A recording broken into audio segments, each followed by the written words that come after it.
अघन मास सर्वोत्तम है। जानिए इस माह की पवित्र विशेषताएं। हिंदू पंचांग के अनुसार अघन मास भी कहा जाता है।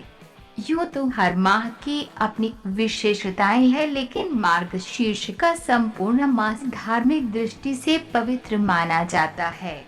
गीता में स्वयं भगवान ने कहा है, मासाना मार्गशीर्षोयम। सतयुग में देवों ने मार्गशीर्ष मास की प्रथम तिथि को ही वर्ष प्रारंभ किया।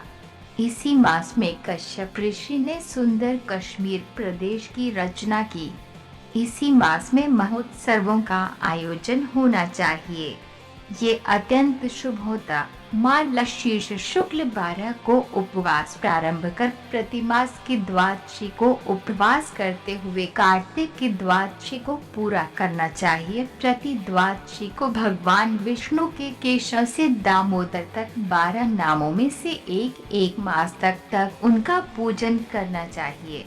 इससे पूजक जाति स्मृत पूर्व जन्म की घटनाओं को स्मरण रखने वाला हो जाता है तथा उस लोक को पहुंच जाता है जहां फिर से संसार में लौटने की आवश्यकता नहीं पड़ती है।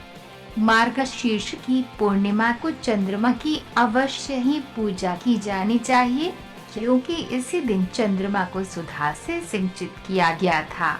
इस दिन माता, बहन, पुत्री और परिवार की अन्य स्त्रियों को एक जोड़ा वस्त्र प्रदान कर सम्मानित करना चाहिए। इस मास में नृत्य, गीत आदि का आयोजन कर उत्सव भी किया जाना चाहिए। मार्गशीर्ष की पूर्णिमा को ही दत्तात्रेय जयंती मनाई जाती है।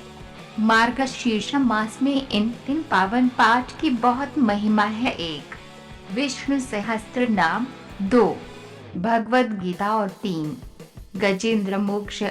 इन्हें दिन में 2 से 3 बार अवश्य पढ़ें। इस मास में श्रीमद् भागवत ग्रंथ को देखने भर की विशेष महिमा है। स्कंद पुराण में लिखा है, घर में अगर भागवत हो तो अघन मास में दिन में 1 बार उसको प्रणाम करना चाहिए।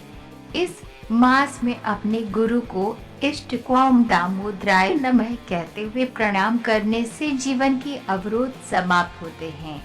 इस माह में शंख में तीर्थ का पानी भरें और घर में जो पूजा का स्थान है उसमें भगवान के ऊपर से शंख मंत्र बोलते हुए घुमाएं। बाद में ये जल घर की दीवारों पर छींटें। इससे घर में शुद्धि बढ़ती है, शांति आती है, क्लेश दूर होते हैं। अघन मास को मार्गशीर्ष कहने के पीछे भी कई तर्क हैं। भगवान श्री कृष्ण की पूजा अनेक स्वरूपों में व अनेक नामों से की जाती है। इन्हीं स्वरूपों में से एक मार्गशीर्ष भी श्री कृष्ण का रूप है।